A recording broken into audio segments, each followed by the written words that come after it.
Hey, I'm Carlos Garcia, and today we're going over McBrayer Distillery. Jared from the Bourbonado group sent me these samples. There's 4 different samples here. It seems to me from looking at their website, 3 of these are regular releases and one's a single barrel called The Judge. And so we're going to kind of see what their distillery is all about today. I've never had anything from them that I remember.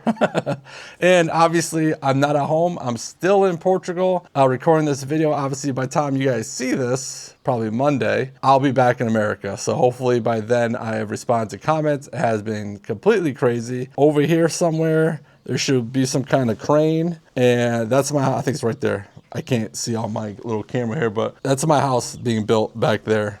So if you see the crane, if you hear a bunch of noises, I can hear them working on my house from way up here. Hopefully the sound's not too bad today, but I know, funny enough, Jared, who sent me these samples, one of the first videos he saw was from me in Portugal. So I figured I have to bring these samples out there, record a video. Thanks again, Jared. So let's get in. Wait, first, let's do a giveaway because I'm going to be way behind on those. So today's giveaway is going to be for the top 5 worst whiskeys of 2025. So I'm going to do a couple. All right, so first winner, hopefully I'm getting close enough.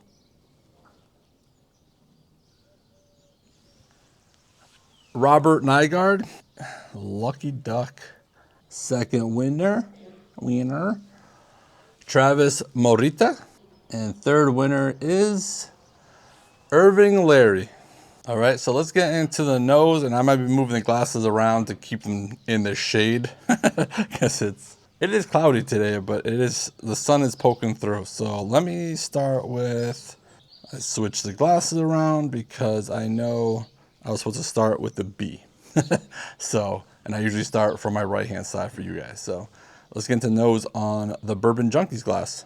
All right, starting off with a great nose. So fruity, nutty, dark fruit, woody, sweet, pretty good nose. And I don't know exactly the prices off the top of my head, but I'll be sure to put it on the screen for you guys with the bottles. I'm gonna have to find the pictures of the bottles anyways. So glass B. Okay, so B, earthier than A, more chocolate, cherry direction, woody, nutty, or same notes as the first one. Again, good, a little bit different, but still good. That chocolate cherry note was amazing.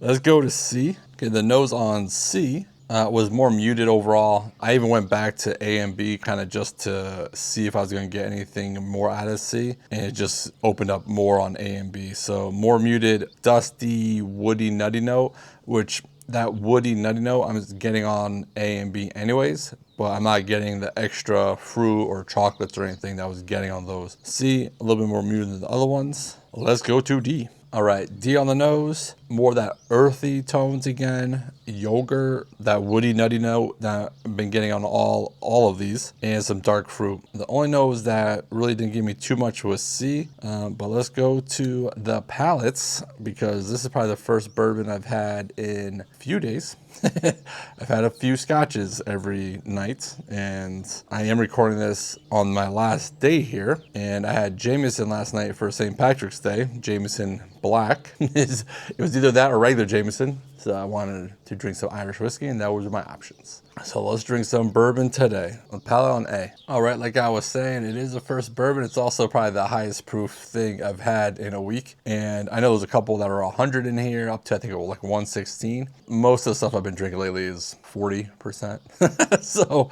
anything today was gonna be an attack on the taste buds. So definitely we'll see second and third sips, but on the first sip, green apple, sweet, woody, vanilla. On the finish, milk chocolate, woody, nutty, orchard, and that's more of like the apples and pears, but a little watery. So I am gonna guess this is proofed down a little bit. There are 2 100s in here. So it did feel a little thin, but again, first sip. So let's go second sip. All right, second sip, I got more of a dusty wood on the palate this time, nothing new on the finish. I will say that proof that obviously attacking on the first sip of the day, it's not a problem anymore. Obviously I can adjust quickly. Overall, these first sips are reminding me of like a woodier bourbon. Okay, third sip, more of the same. I will say that that green apple note came a little stronger this time with that dusty wood note. Decent, nothing too crazy. So let's go to B. All right, B, First sip, palate, woody, oak, dark fruit, leather, darker overall experience. It didn't have those like orchard fruits of pop in there. It's more darker. Finish, woody, nutty, leather, dusty, sweet. So overall, this one is more of a darker, leathery, you know, woody type experience. Still kind of watery. We'll try the second sip. I mean, I didn't get anything new. Overall, I do enjoy this. It's not super complex or anything, but the notes there make it seem like it's an older, dustier bourbon.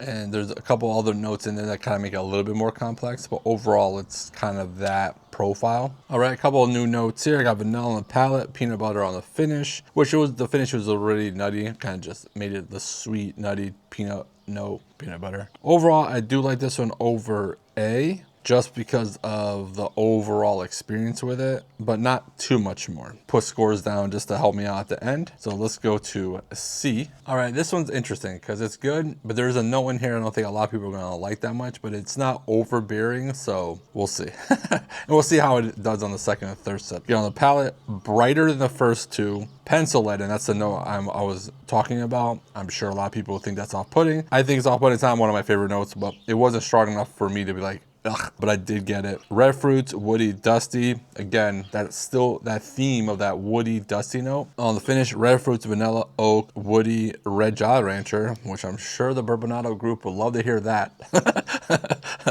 One of my Jolly Rancher notes. Okay, second sip. That second sip, pretty good. On the palate, vanilla. On the finish, sweet milk chocolate. But overall, it's just more complex. It's got that undertone of that woody, dusty note that I seem to be getting on all of these. I haven't got the D yet, but that seems to be like the characteristic of McBrayer. But this has a few other things, and I was looking for that pencil lead note. Good news, I didn't get it. So it may have been the first sip thing. We'll see if I try. I'll try to look for it again on the third sip. That's what I do when it's something like bad like that. I try to make sure that it's there all the time. But I didn't pick it up on the second sip. So let's go with third sip. Nothing bad about that on the third sip. That's for sure. Nothing new. No bad notes. So far, my favorite. It does have, now again, this could be because I have been drinking high proof whiskeys lately for the past week. Definitely some proof there as opposed to the first two. Not as thin as the first two. So overall, definitely my favorite. I do enjoy Glass C, which is in Kentucky Bourbon. Trail glass over here. Not sure if you guys can even see that. Let's go to D. Interesting. So Glass D. Notes on the palate are just like the nose, and it does the same on the finish. So earthy, yogurt, woody, dark fruit, nutty. And that's the same notes I got on the nose. It's what I got on the palate. It's what I got on the finish. So it doesn't change too much. It's mainly that whole profile. Nothing wrong with that. It's just kind of, it's consistent at least. Also some proof there as well, and not thin like A and B. Okay, let's go with second sip. Okay, second sip, more of that dark fruit came out in a sweeter version of it, and to me that's like that jam, that, you know, jam jelly type direction. So I wrote jam because it's more of that darker, not overly sweet. Like in my head, jam is like the healthier version of jelly. Jellies are like sugary dark fruit spread. You know, that's kind of how I decipher them. I did give vanilla on the finish. It is pretty good. Definitely C and D are standing out a little bit more than A and B. So it'd be cool to, once I get to it, A being them against each other. But one more sip on D. All right, nothing new. Still very good. What I'll do now is enjoy the noises of my house being built, because that's all I'm hearing. Not even sure. I was waiting for a car to go by and I wouldn't know where I left off. But what I'm going to do now is A, B these against each other, and I'll be back with any new notes and the scores. All right, I went back and forth. My stepfather is over here hanging out. If you see his knee right here. So this is just a mix of all four remaining stuff. So we'll try that after I go over the results. Let it meld together. So Glass A was the Cedar Brook Weeded 100 proof. And that came in last place, so a score of 3.3. No new notes. It's good. Again, I don't know the prices off the top of my head right now, but I'll have them on the screen. So you make that decision if that's good enough for the price. I don't even know the prices off top at all. So I don't know if this is a more expensive brand or a lower affordable brand, because I don't think I've ever seen it in Connecticut, but they might have it. I don't know. In Glass B, that's in third place, and this was the old McBrayer 8-year bottle bond 100 proof. So it makes sense that the two more thin ones were the 100 proof ones, because I'm sure they're watered down to 100 proof. Score that 3.5. The new note I got down the finish Reese's, like Reese cups. And it's funny because I was, you know, going back and forth, and when I first got to it on the finish, I got it and I'm like, don't tell me that was Reese's. So then I went back to it after A being